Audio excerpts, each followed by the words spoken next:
ओम पूर्णमदः पूर्णमिदं पूर्णात् पूर्णमुदच्यते पूर्णस्य पूर्णमादाय पूर्णमेवावशिष्यते। ओम शांति शांति शांति शांति। यदविद्याविलासेन भूतभौतिकसृष्टया तं नौमि परमात्मानं सच्चिदानन्दविग्रहम्। तो हम लोग वेदांत परिभाषा के शब्द खंड पर, शब्द परिच्छेद, आगम परिच्छेद पर विचार कर रहे हैं। इसी क्रम में हम लोग जो लक्ष्य पदार्थ है, इस लक्ष्य पदार्थ पर विचार कर रहे थे। तो लक्ष्य पदार्थ क्या है? तो लक्षणा का विषय है, वही लक्ष्य का। तो लक्षणा के दो भेद बताए, केवल लक्षणा, लक्षित लक्षणा। फिर उसके अवान्तर भेद तीन बताए, कौन से कौन? जहद लक्षणा, अजहद लक्षणा, जहद अजहद लक्षणा। इस प्रकार से तीन भेद बताए, ठीक है ना। तो जहद लक्षणा का उदाहरण क्या था? जहद लक्षणा का उदाहरण विषम भूस्वा। अजहद लक्षणा का उदाहरण क्या दिया? शुक्लोपटा। इसमें देख लिया होगा, देखे है ना। और आज जहद अजहद लक्षणा का उदाहरण क्या था? तत्वमसि स्वयं देवदत्ते, ठीक है ना। तो जहद लक्षणा किसको कहते, कहाँ था? जहाँ पे पदार्थ है कि देश का त्याग हो, सत्यार्थ का, पदार्थ है कि देश का, स्वार्थ का त्याग हो, लक्ष्यार्थ का ग्रहण हो। इसमें क्या पंक्ति क्या थी? सत्यम अनंतर भाव्यता यत्र अनंतर प्रतीति तत्र जागृत। देख के बोल देते। देखिए मैं देख के बोल रहा हूं। सत्यम अनंतर भाव्य यत्र। चलिए समझ में तो आया ना आप वही बात लोग। है। देखिए तत्वमसि स्वयं देवदत्त, इस वाक्य में क्या है? तो जहद अजहद लक्षणा था, ठीक है। जहद अजहद लक्षणा के द्वारा वहाँ पर देवदत्ताभेदान्वय, देवदत्त का अभेदान्वय बोध होता है। और शुद्ध चैतन्य, तत्वमसि वाक्य में शुद्ध चैतन्य मात्र का अभेदान्वय बोध होता है, ये कहा था, ठीक है ना। कहा था कि ये जो जहद अजहद लक्षणा है तत्वमसि इत्यादि वाक्यों में, ठीक है ना, जहद अजहद लक्षणा के द्वारा भाग्याक लक्षणा का आश्रय करके शुद्ध चैतन्य स्वरूप में, ठीक है ना, पदों की लक्षणा है, ऐसा लोग कहते हैं। शुद्ध चैतन्य मात्र में ही क्या है? लक्षणा, जहद अजहद लक्षणा है। इस जहद अजहद लक्षणा के द्वारा ही शुद्ध चैतन्य मात्र का बोध होता है। तो वहाँ पर ये सांप्रदायिक लोग जो है वो क्या करते हैं? जहद तत्वमसि इत्यादि वाक्यों में जहद अजहद लक्षणा सांप्रदायिक के द्वारा स्वीकार की गई है, ऐसा कल उन्होंने कहा था, कल के पाठ में, ठीक है ना। क्या कहा था? जहद अजहद लक्षणा स्वीकार करते हैं। किसमें? जहद अजहद लक्षणा का उदाहरण क्या दिया? तत्वमसि इत्यादि वाक्यों में जहद अजहद लक्षणा करनी पड़ती है, ये सांप्रदायिक का मत है, ये कहा था। तो जहद अजहद लक्षणा में क्या होता है?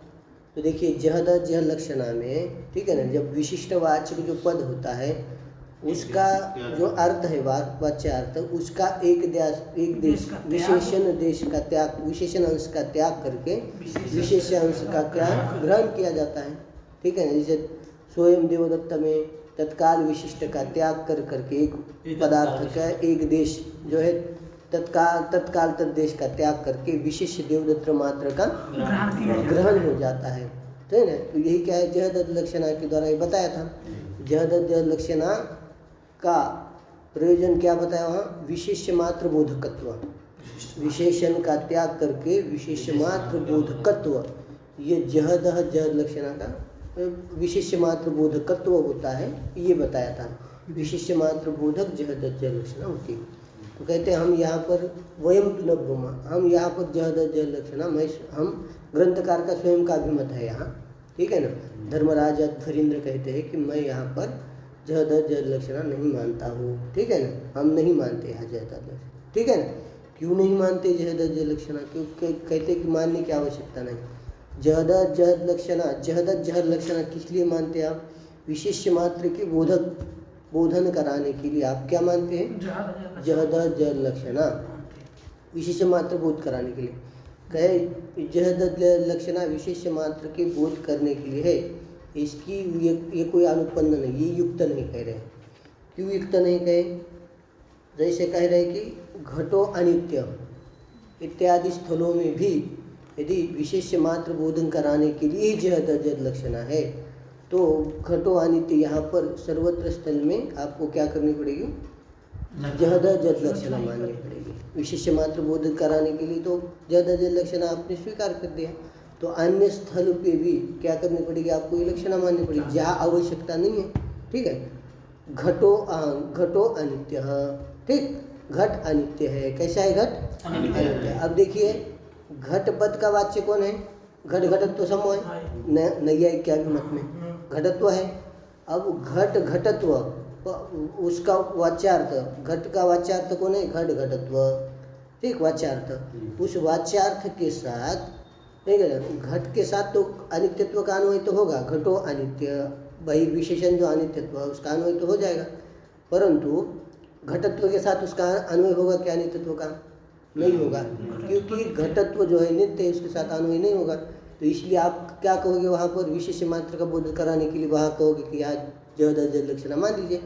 विशिष्टवाचक पद का एक देश का परित्याग, माने किसका परित्याग? घटत्व का परित्याग करिए, विशेष मात्र घट का बोध कराने के लिए लक्षणा आपको माननी पड़ेगी, वहाँ पर भी माननी पड़ेगी। और जहद जद लक्षणा घट का इसके साथ किसके साथ? अनित्यत्व का घट के साथ अन्वय हो जाएगा, परंतु ये यहाँ लक्षणा माननी पड़ेगी, यहाँ पर भी विशेष मात्र।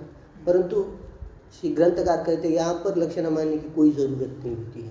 ठीक है ना, यहाँ पर बिना लक्षणा से भी काम चलता है, परंतु जहद आपके अनुसार जहद जद लक्षणा यहाँ भी माननी पड़ेगी।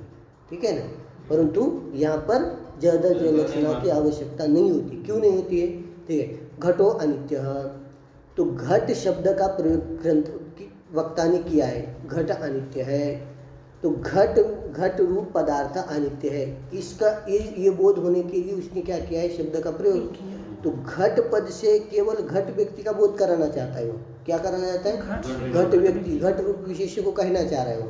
घट रूप विशेष्य अनित्य है, घट अनित्य, यही तो कहना चाह रहे हो। अब भले ही उसमें विशेषण का प्रवेश है घटत्व का, परंतु बताना किसको चाह रहा है? घट को, घट रूप विशेष्य को ही कहना चाह रहा है। तो घटो अनित्य, घट अनित्य ये कहना चाह रहे हैं। तो घट पद की शक्ति किस में हो रही है? वहाँ घट में ही हो रही है, घट ही आ रहा है, और घटत्व तो ऊपर से आ ही रहा है विशेषणता। तो घट के द्वारा विशेष्य का ही बोध हो रहा है, घट के द्वारा विशेष्य का बोध हो रहा है, तो अनित्यत्व का अन्वय हो ही जाएगा। घट के द्वारा किसका बोध हो रहा है? केवल घट का ही, घट पद के द्वारा घटार्थ का ही बोध, विशेष्य रूप का ही बोध हो रहा है, व्यक्ति का ही बोध हो रहा है। ठीक है ना, जैसे आपको उदाहरण देते हैं, घटम राजपुरुष क्या है? राज्ञ पुरुष, राजपुरुष। अब ये राजपुरुष शब्द का प्रयोग है, अब किसके लिए प्रयोग किया गया है? ये राजपुरुष शब्द का प्रयोग किसके लिए है? राजा के लिए है अथवा पुरुष के लिए है? पुरुष के लिए, राजा के लिए तो नहीं ना। अब भले ही राजा वहाँ विशेषणता प्रविष्ट है, परंतु वो जो राजपुरुष शब्द का प्रयोग किसके लिए किया है हमने? किसके लिए किया है? उसी प्रकार घट पद का प्रयोग किसके लिए किया है? घट रूपार्थ के लिए किया है, भले वहाँ घट को विशेषणता प्रविष्ट है। ठीक, बात समझ। अब राजपुरुष शब्द राजपुरुष के लिए प्रयुक्त किया है, राजा का पुरुष सेवक के लिए प्रयुक्त किया है। ठीक है, प्रयोग किया है उसमें। अब ये राजपुरुष में आप, ठीक है ना, राज संबंधी पुरुष, राज सेवक, राजा का सेवक, उसके लिए राजपुरुष का कहते हैं ना, राजपुरुष गच्छति, राजपुरुष जा रहा है, माने राजा के सेवक, पुलिस जा रहा है, कहते हैं ना। तो ये जो राजपुरुष प्रयोग किसके लिए क्या है? नहीं समझ में आ रहा है? तो सेवक के लिए क्या है? तो अब इसमें कोई विशेषण लगाएंगे राजपुरुष में, आप सुंदर राजपुरुष। अब ये विशेषण किस में होगा ये बताइए आप लोग थोड़ा सा। हाँ, किस में होगा विशेषण? संदीप, सुंदर राजपुरुष, ये विशेषण किस में होगा? राजा में होगा क्या? नहीं होगा। क्यों? क्योंकि शब्द की एक मर्यादा होती है। जो सुंदर विशेषण है वो पुरुष में ही लगेगा। ठीक है, क्योंकि पुरुष यहाँ क्या है? विशेष्य है, और राजा क्या है? यहाँ विशेषण है, और विशेषण का विशेष्य के साथ अन्वय नहीं होता है। ठीक है, विशेषण का विशेषण के साथ नहीं होता है। ठीक है, अन्वय नहीं होता है, इसलिए सुंदर का अन्वय किसके साथ होगा? ना, पुरुष के साथ ही होगा। बात समझ में आ रही नहीं? अब देखिए, हाँ, राजा के साथ हो सकता है, राजा के साथ अन्वय कर सकते। कब हो सकता है राजा के साथ? जब समाज तोड़ेंगे आप, राजा को अलग करेंगे, पुरुष को अलग करेंगे, राजा अलग करोगे तो सुंदर राजा ये कह सकते हो। तब राजा स्वतंत्र रूप से विशेष्य हो जाएगा। तब सुंदर राजा ऐसा कह सकते हैं। तो जो समास है, तब समास में राजा विशेषण बन रहा है, तो विशेषण में विशेष्य का अन्वय नहीं होता है। ये नियम है, शब्द का मर्यादा है, नियम भाषा मानते हैं, ठीक है ना। तो विशेषण के साथ अन्वय विशेषण का नहीं होता है। उसी प्रकार घटो अनित्य, क्या कहा? घटो घट अनित्य का, तो घट में घटो अनित्य, इस पद के द्वारा बोध्य कौन है आपका? विशेष्य कौन है? घट है। उसमें विशेषणता या प्रविष्ट कौन है? घटत्व है। घट को ही वो बताना चाह रहा है वक्ता को घट में ही अनित्यत्व बताना है। तो यहाँ पर विशेष घट पद के द्वारा बोध्य घटत्व विशिष्ट घट में विशेष्य कौन है? विशेष घट है। उस घट के साथ अनित्यत्व का अन्वय होगा कि नहीं? होगा। अनित्यत्व का अन्वय किसके साथ होगा? घट के साथ हो जाएगा। अनित्यत्व का अन्वय घटत्व के साथ होगा क्या? नहीं होगा। क्यों नहीं होगा? विशेषण विशेषण के साथ अन्वय नहीं होता है, ठीक है ना। ये नियम है। आपके लिए एक उदाहरण देता हूँ, इसके लिए आप देखिए। प्रधान के साथ स्वामी और सेवक होते दो, एक स्वामी होता है, एक सेवक होता है। तो कोई भी स्वामी के साथ ही संबंध करना चाहेगा, सेवक के साथ कोई संबंध करना चाहेगा? नहीं चाहेगा ना। अरे कोई भी बड़े व्यक्ति के साथ ही संबंध बनाना चाहेगा। संदीप को कह दिया अभी, है ना, तुम्हें अभी ईश्वर जी से मिलना है और योगी जी, मुख्यमंत्री योगी जी भी आ रहे हैं, उनसे भी मिलना है। तो संदीप किससे मिलेगा? ईश्वर जी से नहीं मिलेगा, ईश्वर भगवान सबसे बड़े, योगी से मिलेगा। ठीक है, मुझसे कह रहा हूँ। तो मेरे से नहीं मिलेगा वो। क्यों? तो मैं तो अप्रधान हूँ ना। तो प्रधान कौन है? योगी जी। तो उसके साथ ही उसका वो मिलेगा। तो उसी प्रकार विशेषण का भी यही है। विशेषण जो होता है कभी भी छोटे के साथ नहीं जुड़ता है, वो बड़े विशेष्य के साथ ही जुड़ेगा, प्रधान के साथ ही जुड़ेगा। विशेषण का नियम है। तो बात समझे? उसी प्रकार यहाँ अनित्यत्व है, अनित्यत्व का अन्वय घटत्व रूप विशेषण के साथ नहीं होगा। तो किसके साथ होगा? घट के साथ ही होगा। इसलिए यहाँ पर लक्षणा करने की कोई आवश्यकता पड़ी आपको? क्योंकि घटत्व का अनित्यत्व का अन्वय घटत्व के साथ होता ही नहीं है, होता ही नहीं। तो फिर वहाँ पर उसके साथ अन्वय नहीं होता है, इसलिए जहद लक्षणा करेंगे उसको। घटपद को घट विशेष मात्र पर घट विशेष मात्र में उसकी लक्षणा करनी पड़ेगी। ऐसा कुछ करना पड़ेगा? जहद लक्षणा करनी पड़ेगी या नहीं पड़ेगी? क्योंकि वहाँ पर नहीं पड़ेगी, क्योंकि घटत्व अनित्यत्व का अन्वय घटत्व के साथ कभी होगा ही नहीं। अनित्यत्व का अन्वय होगा किसके साथ? घट के साथ। तो यहाँ पर कोई लक्षणा करने की जरूरत नहीं पड़ती। पर आप कह रहे हैं कि मतलब विशेष मात्र पर कहेंगे तो अन्वय करना, लक्षणा करनी, तो ऐसे सब जगह करनी पड़ेगी। जहाँ पर जरूरत नहीं है, यहाँ पर कोई लक्षणा की जरूरत नहीं। अब दूसरा एक उदाहरण देता हूँ मैं आपको, ठीक है। घटो नित्य, ठीक। अभी आगे सब आ रहा है, आप तो बस पंक्ति बाँचना है, आगे सार बता रहा हूँ पूरा। घटो नित्य, ठीक। क्या है? घटो नित्य। यहाँ पर तो लक्षणा करनी पड़ेगी आपको। क्या है? यहाँ पर घटो नित्य, यहाँ पर लक्षणा करनी। मैंने घटो नित्य ये शब्द का प्रयोग किया, वाक्य का प्रयोग किया, तो घटत्व नित्य है इस अभिप्राय से इस वाक्य का प्रयोग किया। क्या किया? मुझे क्या कहना है? घटो नित्य तो कह रहा हूँ मैं, पर मेरा अभिप्राय क्या है? घटत्व नित्य है, ये कहने का अभिप्राय। किस में अभिप्राय है मेरा? घटत्व नित्य है, घट तो नित्य नहीं है, ठीक है ना। अब यहाँ पर लक्षणा करनी पड़ेगी। क्यों? देखिए, नित्यत्व का अन्वय घट पद से किसकी उपस्थिति होगी? घटत्व की, घटत्व। अब देखिए, नित्यत्व का अन्वय आप घट के साथ कर सकते हैं क्या? अरे नित्यत्व का अन्वय घट के साथ होगा क्या? नहीं कर सकते, तो अनित्य है। हाँ, और घटत्व के साथ होगा क्या? क्यों नहीं होगा? घटत्व के साथ हो जाएगा। नित्यत्व का अन्वय घटत्व के साथ होगा क्या? संदीप बोलो। अच्छा, आप ऐसा कहेंगे विशेषण का विशेषण के साथ अन्वय नहीं होता है? हाँ, तो होगा क्या? नहीं होगा। नहीं होता, बोलो ना, नहीं होता है। नहीं होगा। नित्यत्व का घटत्व के साथ अन्वय होगा? नहीं होगा ना। तो एक तो घट के साथ भी नहीं हो रहा है, घटत्व के साथ भी नहीं हो रहा है। तो वहाँ पर इसलिए उस घटत्व विशेषता उपस्थित हो रहा है, घटत्व उसकी स्वतंत्र उपस्थिति, विशेष रूप से उपस्थिति हो जाए, इसलिए क्या करनी पड़ेगी? वहाँ लक्षणा पड़ेगी। तो घटपद की लक्षणा किसमें की हमने? घटत्व में। घटत्व में लक्षणा करेगी, तब जाके क्या हो जाएगा? नित्यत्व का अन्वय क्या हो जाएगा? घटत्व के साथ अन्वय हो जाएगा। बोलिए। क्या कह रहे हैं? बोलिए बोलिए, क्या कहना चाह रहे हैं? बोलिए। जब घट पद की घटत्व में लक्षणा करेंगे तब घटत्व क्या हो जाएगा? विशेष्य हो जाएगा। विशेष्य हो जाएगा तो नित्यत्व का अनुय उसके साथ होगा कि नहीं? घटत्व के साथ पहले तो नहीं हो रहा था, बिना लक्षणा करके नहीं हो रहा था, क्योंकि घट क्या हो रहा था वहाँ? घटत्व क्या हो रहा था? विशेषण हो रहा था। ठीक है, विशेषण नहीं हो रहा था, और विशेषण के साथ विशेषण का अन्वय नहीं होता है। ठीक, बात समझ आएगी? बच्चे जैसे हरकत करता है। ठीक, बात समझ आएगी? तो आप लक्षणा करेंगे, बात समझ आएगी? जब लक्षणा करेंगे तब क्या हो जाएगा? घटत्व के साथ अन्वय होगा कि नहीं? किसका? घटत्व के साथ किसका अन्वय होगा? नित्यत्व का अन्वय हो जाएगा। हमें नित्यत्व का अन्वय करना है ना, किसके साथ करना है? घटत्व के साथ करना है, न कि घट के साथ। घट के साथ तो होगा ही नहीं, और घटत्व एक साथ भी नहीं हो रहा था बिना लक्षणा के, क्योंकि घटत्व विशेषण है। विशेषण के साथ विशेषण का अन्वय नहीं होता है। बात समझ में है आप लोगों को? विशेषण के साथ, इसलिए वहां पर जद जद लक्षणा माननी पड़ेगी। जद जद लक्षणा उसमें मान लीजिए। ठीक, बात समझे? एक देश का परित्याग, ये मतलब घट का घट रूपार्थ का परित्याग करके घटत्व में घटत्व की उपस्थिति लक्षणा के द्वारा हो जाएगी। ठीक, बात समझे? तो तब अन्वयबोध हो जाएगा। घटत्व घटत्व घटत्वम नित्यम। बात समझे? ये अन्वयबोध हो जाएगा। तो यहाँ पर घटो नित्य है, यहाँ पर लक्षणा करनी पड़ेगी। अब कह रहे इसी प्रकार देखिए तत्वमसि इस वाक्य में।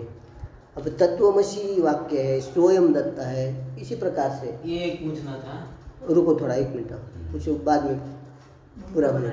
ठीक है, तत्वमसि इस वाक्य में। ठीक है, तत्वमसि इस वाक्य में विशेष्य आप अन्वय किसका किसके साथ करना है? हमें देवदत्त का देवदत्त के साथ अभेद अन्वय करना है। चैतन्य के साथ चैतन्य का अन्वय, विशेष्य का। अब जब देखिए चैतन्य चैतन्य दोनों तत्वमसि इत्यादि वाक्य के द्वारा बोध्य। वाक्यार्थ क्या, मतलब वाच्यार्थ क्या है? तत्पद का वाच्यार्थ क्या है? तत् सर्वज्ञत्व विशिष्ट चैतन्य, और तोम पद का वाच्यार्थ अल्पज्ञत्व विशिष्ट चैतन्य। अब वो जो चैतन्य है, उस चैतन्य चैतन्य चैतन्य तो एक ही है, वो चैतन्य चैतन्य दोनों क्या है? विशेष है, दोनों एक ही है। तो उनका अभेद अन्वय होगा कि नहीं? वहाँ अभेद अन्वय तो आपने चैतन्य चैतन्य विशेषांश में तो अभेद होगा ही ना, विशेषांश में अभेद होगा। यहाँ पर विशेषांश में अभेद होगा तो लक्षणा करने की क्या जरूरत है? विशेषण का विशेषण के साथ अन्वय भी नहीं होगा। तो ठीक है ना, विशेषण उसमें विशेष में जाएगी भी नहीं। और दूसरी बात है, अब उसी प्रकार देवदत्त, स्वयं देवदत्त में भी यही बात है। तत्काल तत्काल है, तत्काल का विशेषण का परित्याग करने की कोई जरूरत नहीं। जो विशेष चैतन्य है ना, सपद से और अयम पद से विशेष रूप से उपस्थापित जो देवदत्त है, वो देवदत्त एक ही है, तो उसमें अभेद तो होगा ही। विशेष है तो विशेष में अभेद होगा, तो इसलिए यहाँ पर लक्षणा करने की कोई जरूरत नहीं है। आप पूछो, कुछ पूछना है पूछो। उसने घटो नित्य जो बोल रहे हैं, तो नित्यत्व का अन्वय घट के साथ नहीं होता है, क्योंकि घट अनित्य है। अनित्य है ना, इसी कारण नहीं होता। तो बोलने में क्या जा रहा है? घट का अन्वय बोलो ना, कोई बात नहीं, बोलो। परंतु घट का अन्वय तो कर सकते हैं ना, नित्य का अन्वय घट, नित्यत्व का अन्वय घट के साथ तो कर सकते हैं।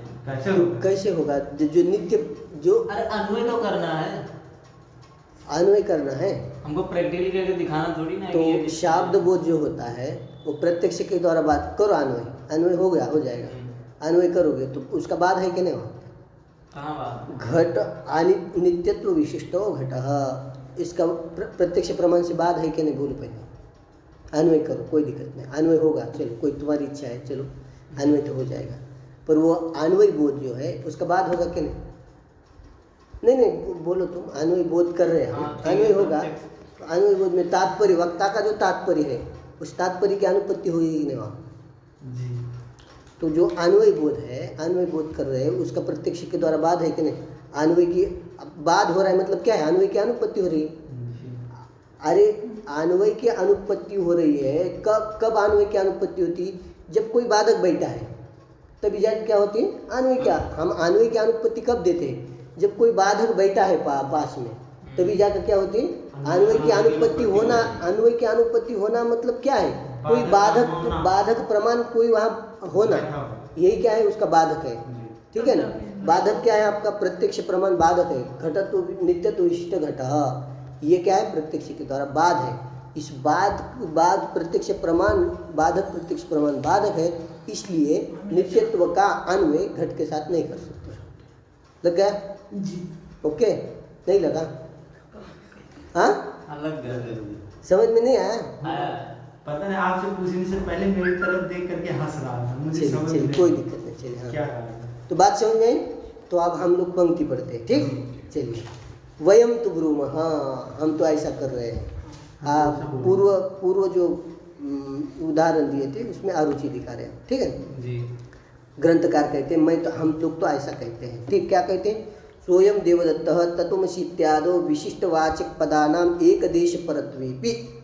सोयम देवदत्तः तत्त्वमसि इत्यादि जो वाक्य है वो उस वाक्यों में इत्यादि में विशिष्टवाचक पदानाम एक देश परत्वेपि, विशिष्टवाचक जो पद है, ठीक है, तत्त्वमसि है, स्वयं देवदत्त है, ये विशिष्टवाचक पद है कि नहीं? तत्त्वम स अयम, ये विशिष्टवाचक पदानाम एक देश परत्वेपि, माने विशेष्य मात्र परक है ये, है ना? तत्त्वमसि केवल चैतन्य मात्र विशेष्य मात्र को बोध करा रहा है, स्वयं देवदत्त विशेष्य मात्र देवदत्त को बोध कराने की इच्छा से वो वाक्य उच्चारित है, ठीक है ना?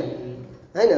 बात समझ? तत्त्वमसि इत्यादि विशिष्टवाचक पदानाम, तत्त्वमसि इस वाक्य में जो विशिष्टवाचक पद है आपके, ठीक, सपद आयम पद और तत्त्वमसि में तत्पद त्वम पद, ठीक है ना? ये विशिष्टवाचक पद है। उन पदों में एक देश परत्वेपि, एक देश परक होने पर भी उनमें लक्षणा मानने की आवश्यकता नहीं है। क्यों?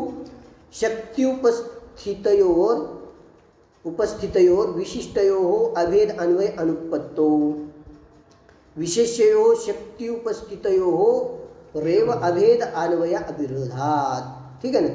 शक्ति के द्वारा उपस्थित जो विशिष्ट है, ठीक है ना, शक्ति के द्वारा, शक्ति वृत्ति के द्वारा उपस्थित, है ना, सपद के द्वारा और आयम पद के द्वारा उपस्थित जो विशिष्ट है, तत्काल विशिष्ट देवदत्त, एतकाल विशिष्ट देवदत्त, ठीक है ना? बात समझे?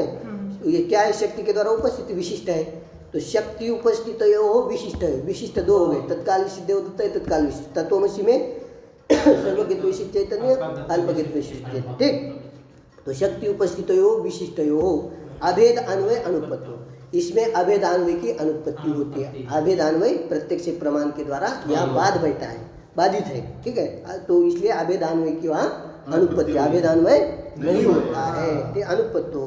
अनुपत्ति होने पर विशेष्यो शक्ति उपस्थितयो रेव अभेद अन्वय आविर्भाव, विशेष्य उनमें जो विशेष्य है चैतन्य अथवा देवदत्त, ठीक है ना, वो जो दो विशेष्य है उन विशेष्यों में वो कैसे है? शक्ति के द्वारा उपस्थापित है, शक्ति उपस्थापित है ना। चैतन्य जो है तत्काल सर्वज्ञत्व विशिष्ट चैतन्य, अल्पज्ञत्व विशिष्ट चैतन्य, ठीक है ना? ये जो चैतन्य है वो क्या है? शक्ति के द्वारा उपस्थित है। चैतन्य किसके द्वारा उपस्थित है?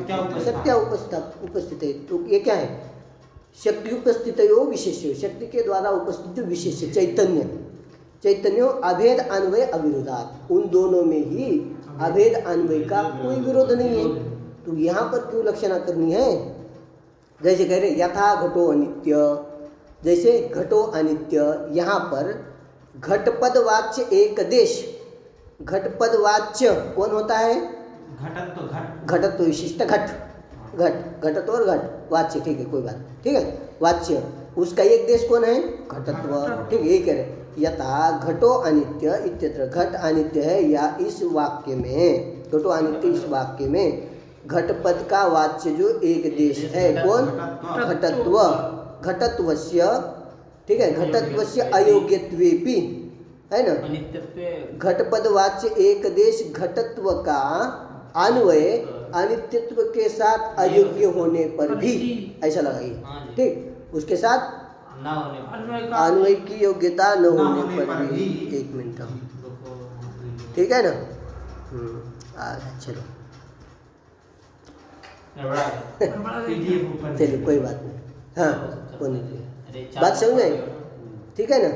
वाच्य एकदेश घटत्वस्य अयोग्यत्वेपि, माने अनित्यत्व के साथ उसका अन्वय न होने पर भी योग्य घट व्यक्त्या सह अनित्यत्व अन्वय, योग्य घट व्यक्ति के साथ अनित्यत्व का अन्वय हो जाएगा, विशेष्य के साथ वो अनित्यत्व का अन्वय हो जाएगा, इसलिए वहाँ पर लक्षणा मानने की जैसी यहाँ पर जरूरत नहीं है। हाँ। इस लक्षण में, इस उदाहरण में घटवानित्य यहाँ पर जैसे घटपदवाच्य एक देश घटत्व का अन्वय वहाँ पर मतलब अनित्यत्व के साथ अन्वय अन्वय न होने पर भी योग्य घट व्यक्ति के साथ उसका अन्वय होता है ना। इसलिए वहाँ पर लक्षणा कोई जैसे यहाँ पर कोई लक्षणा नहीं मानी जाती, उसी प्रकार से इत्यादि वाक्य में भी लक्षणा मानने की आवश्यकता नहीं है। तो फिर लक्षणा कहाँ मानी जाती भाई, बताइए तो जरा, लक्षणा कहाँ मानी जाएगी बता रहे। यत्र हाँ, पदार्थ तो नियम बता रहे हैं। तो लक्षणा कहाँ माननी पड़ेगी आपको, इसके लिए पहले एक नियम बता रहे हैं। तो देखिए, यत्र पदार्थ एकदेशस्य विशेषणतया, ठीक, विशेषणतया उपस्थिति तत्रैव स्वातंत्र्येण उपस्थितये लक्षणा अभ्युगम, ठीक। यथा नित्यो घटयति, अत्र घटपदात् घटत्वस्य शक्त्या स्वातंत्र्येण अनुपस्थित्या तादृश उपस्थित्यर्थम घटपदस्य घटत्वे लक्षणा, ठीक। यत्र, जिस वाक्य में पदार्थ एक देश का, ठीक है, जहाँ पर पदार्थ के एक देश की विशेषणतया उपस्थिति होती है, जिसमें अन्वय करना है हमें। पदार्थ, जिस वाक्य में जो पदार्थ है उस पदार्थ में हमको अन्वय करना है, उस पदार्थ के जो एक देश है, ठीक है ना। यत्र पदार्थ एक देशस्य, बात समझ चलिए। हाँ, यत्र पदार्थ एक देश, जहाँ पर पदार्थ के एक देश की, पदार्थ का एक, जिस वाक्य में अथवा पद में पदार्थ का जो एक देश है, उस पदार्थ एक देश की विशेषणतया उपस्थिति होती है। तत्रैव, वहीं पर उसकी स्वातंत्र्येण उपस्थित है, उसी पदार्थ की स्वातंत्र्येण माने विशेषतया उपस्थिति के लिए वहाँ पर क्या करते हैं हम, लक्षणा का अनुभव करते हैं। जैसे आप देखिए, यथा नित्यो घट, इसको बता भी दिया है, यथा नित्यो घट, यहाँ पर देखिए नित्यो घटो नित्य, ठीक है ना। यहाँ पर देखिए, अब ऊपर से समझिए थोड़ा सा, पुस्तक में देखिए, जैसे नित्यो घटो नित्य किसी ने कहा, तो देखिए यहाँ पर घटत्व के साथ घटपद के द्वारा किसकी उपस्थिति हो रही है, घटत्व की उपस्थिति हो रही है।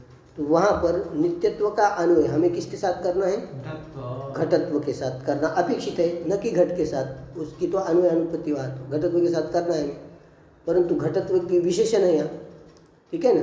तो देखिए, यत्र माने यत्र, जिस वाक्य में घटवानित्य, इस वाक्य में पदार्थ एक देशस्य, पदार्थ एक देश हो गया आपका कौन, घटत्व, क्या होगा, पदार्थ एक विशेषणतया उपस्थिति। यहाँ पर क्या है, पदार्थ एक देश घटत्व, घटवानित्य, यहाँ पर पदार्थ एक देश जो घटत्व है उसकी कैसी उपस्थिति, विशेषणता उपस्थिति, विशेषणतया उपस्थिति है। तो वहाँ पर उसकी तत्रैव, वहीं पर उस पदार्थ की, पदार्थ का अन्वय कर, पदार्थ के एक देश की, तत्रैव पदार्थ एक देश, ये अन्वय कीजिए फिर आगे, ठीक है।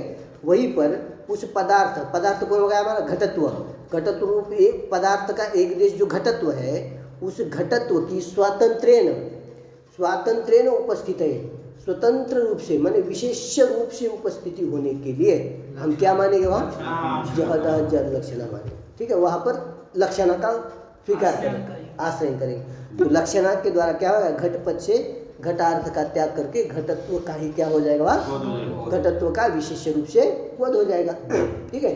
तो फिर क्या हो जाएगा, नित्यत्व का घटत्व के साथ अन्वय होगा, क्योंकि विशेष रूप से उपस्थिति हुई। बात समझ में ना।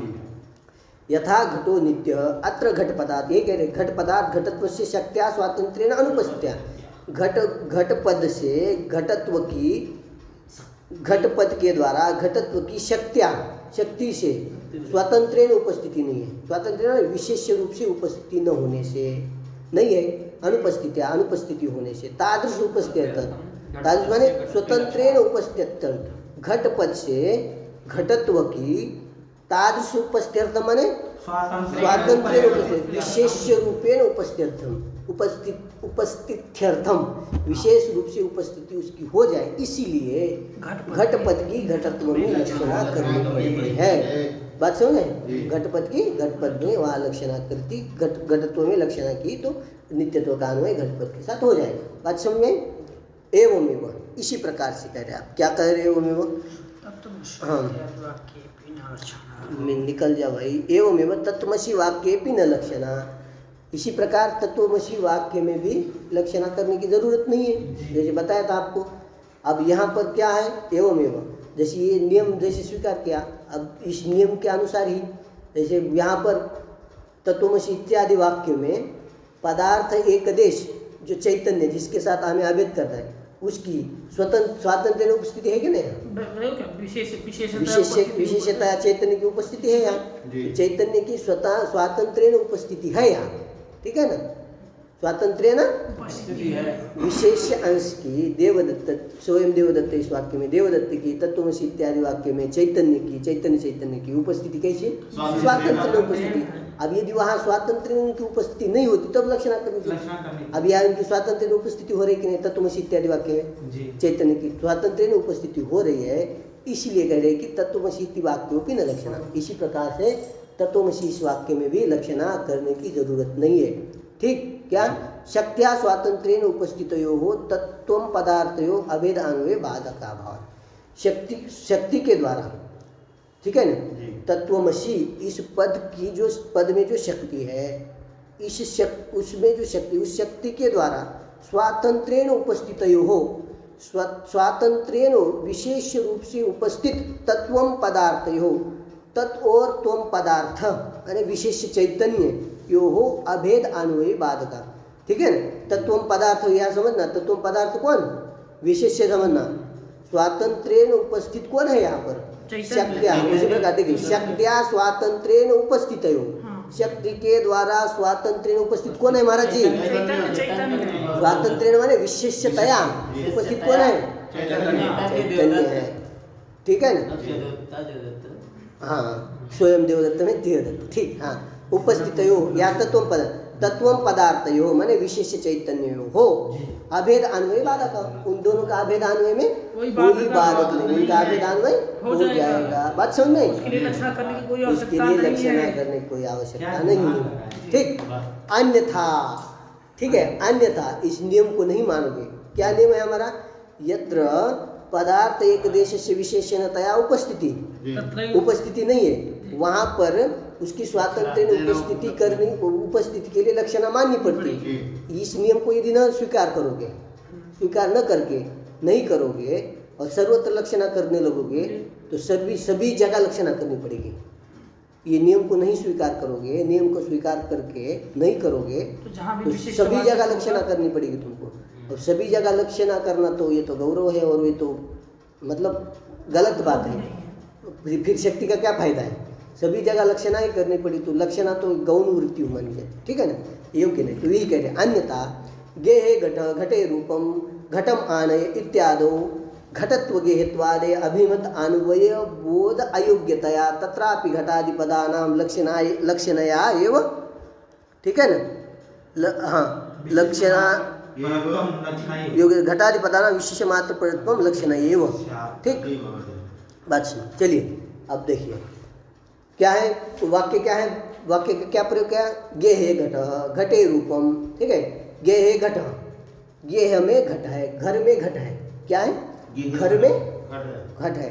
अब देखिए घर में घट है, घर में घट है यहाँ पर, तो गृह की उपस्थिति कैसी हो रही? विशेषता उपस्थित है, इसलिए घट का अन्वय ग्रह के साथ हो जाएगा अपने से। और जो गृहत्व है, गेहत्व, ठीक है? गेहत्व के साथ क्या है? उसका अन्वय बोध है क्या? उसका घट का गेहत्व के साथ अन्वय होता है? नहीं होगा, क्योंकि वो विशेषण है, ठीक है ना? विशेषण के साथ किसी का अन्वय नहीं होता, विशेषादि का विशेषण, ठीक है? अन्वय नहीं होगा। विशेषण का साथ बाह्य जो विशेषण उसका अन्वय नहीं होता है। बाह्य घट भी विशेषण बन रहा है ना घर में, तो बाह्य विशेषण का अन्वय नहीं होता है। तब यहाँ पर भी करोगे लक्षणा तुम, यहाँ पर भी क्या करो? लक्षणा से ही क्या करनी पड़ेगी? वहाँ पर तुमको घट की गेह की उपस्थिति माननी पड़ेगी, यहाँ पर भी लक्षणा करनी पड़ेगी, क्योंकि यहाँ पर क्या हो रहा है? यहाँ पर नहीं, एक मिनट, यहाँ पर विशेषण है। विशेषण कौन है आपका? विशेषण गेहत्व में घट का अन्वय नहीं होता है, इसलिए यहाँ पर क्या करनी पड़ेगी? लक्षणा करनी पड़ेगी तुम्हारे अनुसार, ठीक है। तुम जैसे कह रहे हो तो वह क्या करनी पड़ेगी, लक्ष्य। ये नियम को नहीं मानोगे, मतलब जहाँ पर विशेषणता उपस्थिति है वहीं पर क्या करना पड़ता है, उसकी स्वातंत्र उपस्थिति करने के लिए लक्षणा करनी पड़ती है। अब यहाँ पर क्या है, गेह की स्वतंत्रता उपस्थिति है, यहाँ पर वास्तविकता लक्षणा करने की कोई आवश्यकता नहीं है। अब इस नियम को नहीं मानोगे तो तुमको सभी जगह लक्षणा करनी पड़ेगी। यहाँ पर भी क्या करनी पड़ेगी तुम्हें, गेह पद की लक्षणा किसमें करनी पड़ेगी, गेह में यार घट का अन्वय क्या गेहत्व के साथ होता है क्या, घट का नाम तो गेह के साथ होगा। तो तो गेह का किसमें लक्षणा करेंगे? हाँ गेह में करने से गेह में करनी पड़ेगी ना। हाँ लक्षणा कहाँ करेंगे? गेह में लक्षण करने की क्या? पूर्व से समझे नहीं ना आप, देखो बड़ी समस्या होगी, आप लोग पकड़ नहीं पाए, यही दिक्कत हो गई, ठीक है ना। इसलिए थोड़ा धैर्य से सुनिए, पकड़ नहीं पाया, ये लोग बीच में डिस्टर्ब, ठीक है। गेहे घटः, ठीक है। पहले कहा था ना घटम आनय, सॉरी घटो अनित्य, यहाँ पर कैसी लक्षणा की, वहाँ हो गया, यहाँ वहाँ नहीं सुनो, पहले लक्षणा नहीं की है, पर उस पूर्व पक्षी के अनुसार करनी पड़ रही थी कि नहीं वहाँ। तो क्या कह रहा था, जद लक्षणा कर रहा था, वो क्या मान रहा था, वो ये मान रहा था कि देखो घट अनित्य है, तो अनित्यत्व का अन्वय आप घटत्व के साथ नहीं कर सकते, घटत्व के साथ अनित्यत्व अन्वय नहीं होगा, इसलिए वहाँ पर घटपद की घटपद की लक्षणा किसमें करनी, घट में लक्षणा, अजद लक्षणा करनी है, ये बताया था ना उसने। तो उसी प्रकार वो नियम नहीं स्वीकार किया है, नियम नहीं स्वीकार किया था उसमें अभी भी।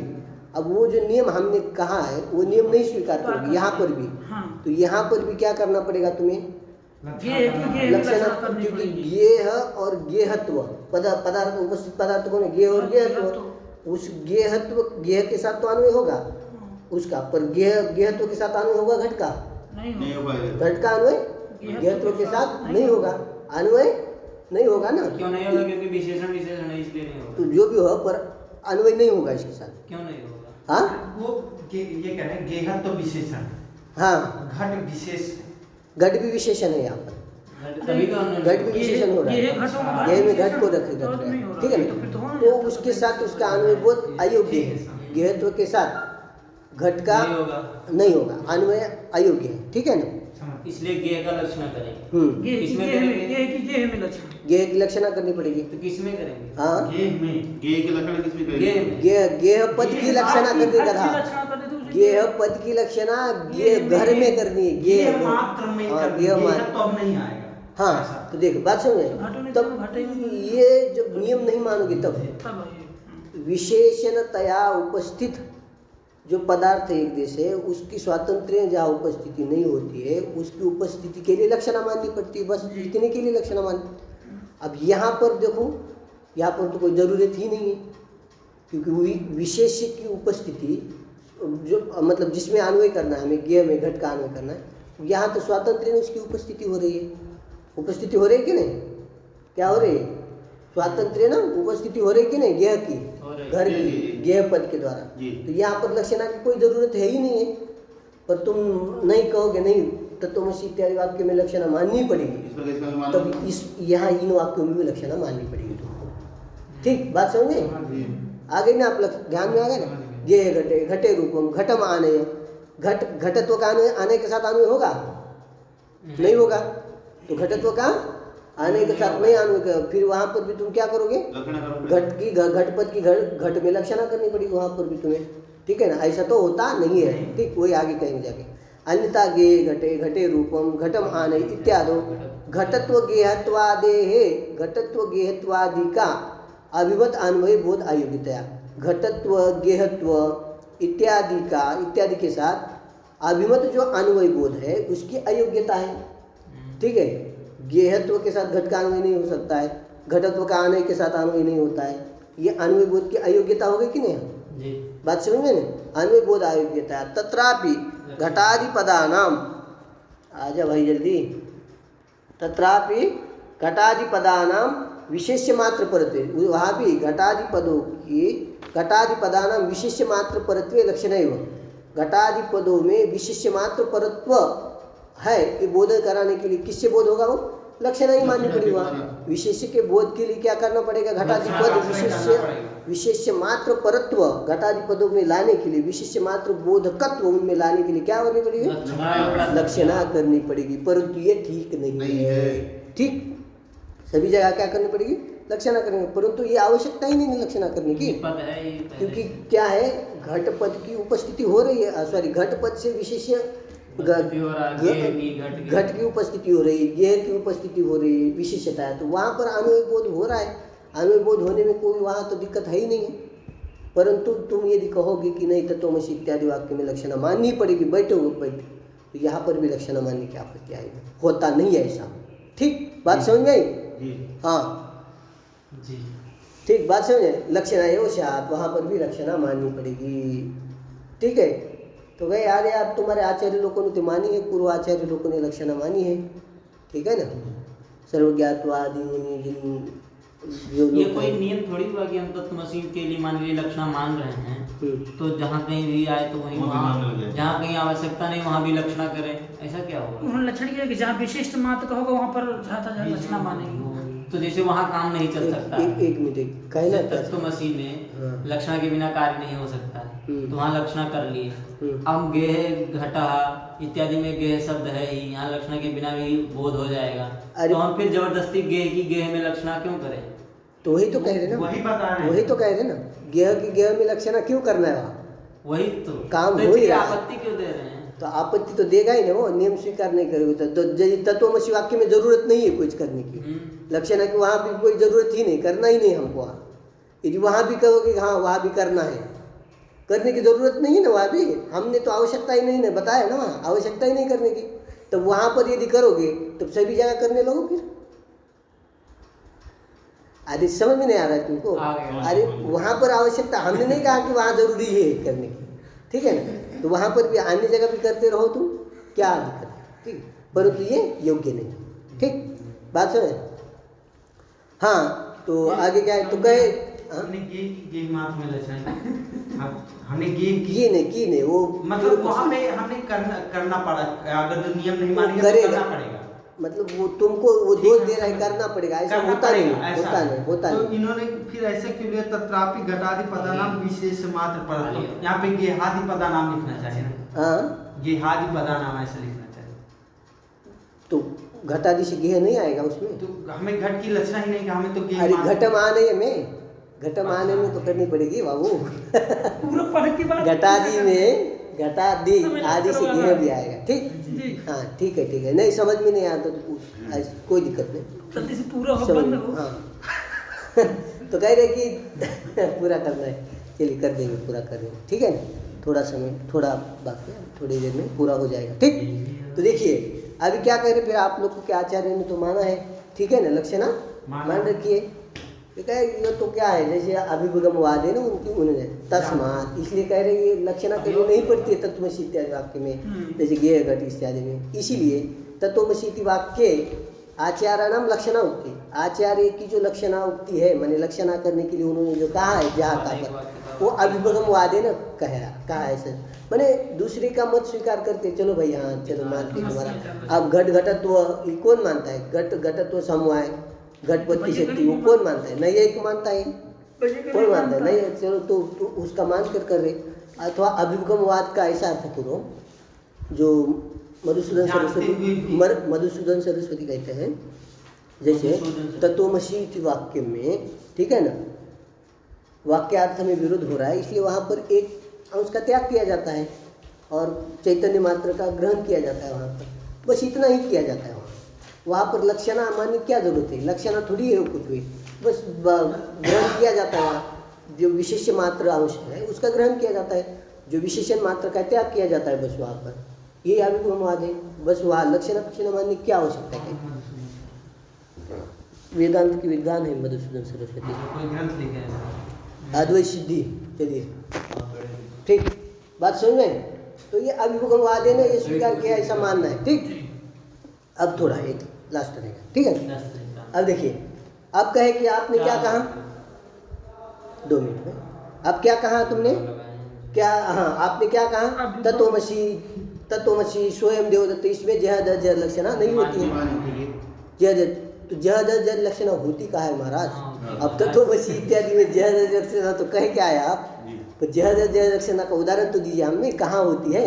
अब तत्वमसी के उदाहरण तो आपने तो कहा तत्वमसी में स्वयं देवदत्त, तो यहाँ पर लक्षणा नहीं होती है जह लक्षणा, तो तब तो जह लक्षणा का उदाहरण क्या है बताइए? तो आप कह रहे हैं ठीक, जह लक्षणों उदाहरण तो काकेभ्यो दधिरक्षताम इत्यादिकमेव।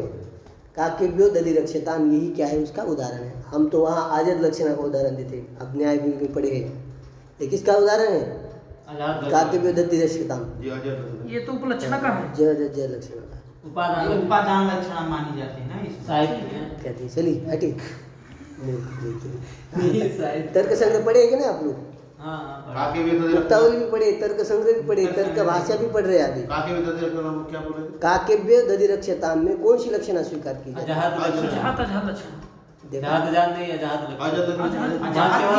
काक से अतिरिक्त वैसे मानेंगे तो अजहत ही मानेंगे, लेकिन हम संज्ञार्थ का भी लेना है और मुख्यार्थ मैंने क्या कहा? अजहत मानते हैं, अजहत इतना ही कहा था। लक्ष्य से न्याय शास्त्र दोनों को में लेना है।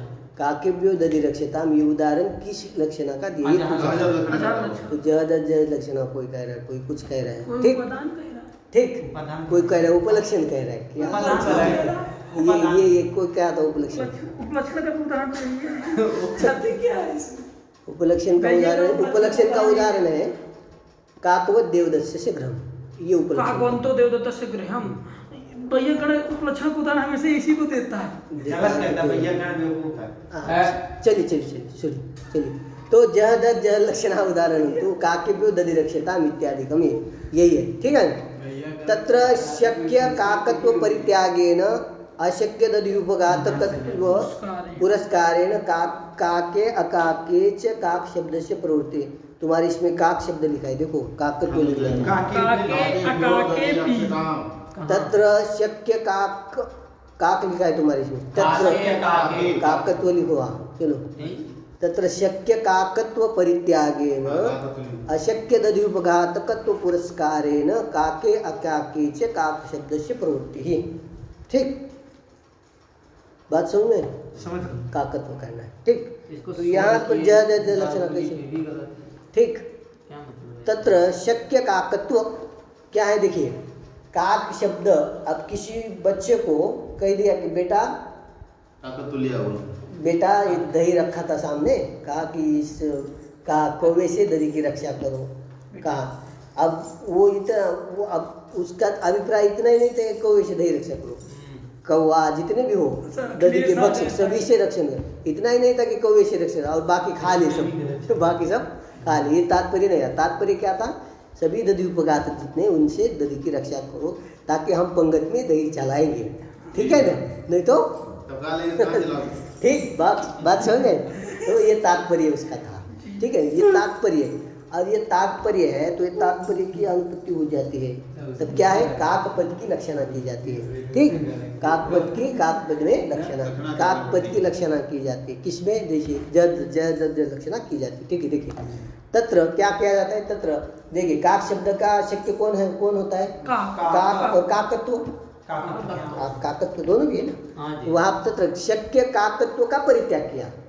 विशिष्टवाचक पद में क्या होता है? जल विशिष्टवाचक जो पद है उसका जो अर्थ है उसका एक देश का क्या किया जाता है, अन्य अर्थ का ग्रहण किया जाता है, ठीक है। बात तत्र शक्य काकत्व परित्याग, अब शक्य काकत्व परित्याग कर दिया, अशक्य दधि उपघातकत्व पुरस्कार है। अशक्य जो लक्ष्यार्थ दूसरा ही ले लिया उन्होंने, दधि उपघातकत्व का स्वीकार किया, काकत्व की जगह में काकत्व का परित्याग कर दिया, काक को तो रखा है और दधि उपघातकत्व का ग्रहण किया। आप ये देखिए, दधि उपघातकत्व न काक का बोध हो गया क्या नहीं? काक का स्वीकार किया कि नहीं? काक से ही तर बिडाल आदि का भी स्वीकार किया कि स्वीकार किया ना? तो काक और अकाक दोनों में लक्षण हो गए कि नहीं? काक का भी लक्ष्यार्थ, कुछ शक्यार्थ का कुछ परित्याग और कुछ ग्रहण करके लक्ष्यार्थ का भी वहाँ ग्रहण किया। शक्य काकत्व परित्यागेन अशक्य दधि उपघातकत्व पुरस्कार, अशक्य दधि उपघातकत्व का पुरस्कार के द्वारा, ठीक है ना? पुरस्कार के द्वारा। काक के काक शब्द से प्रवृत्ति, काक आकाक दोनों में भी काक शब्द की क्या होती है? प्रवृत्ति। लक्षणा के द्वारा वो काक आकाक दोनों का भी बोधन होता है। यही क्या है? ज्यादा जल लक्षणा का उदाहरण है। इस प्रकार से बता दिया। अब आगे जो है लक्षणा का बीज बताएंगे। ऐसे कर रहा है। लक्षणा का बीज जो है क्या है उसको बताएंगे आगे देखेंगे। जय श्री कृष्ण।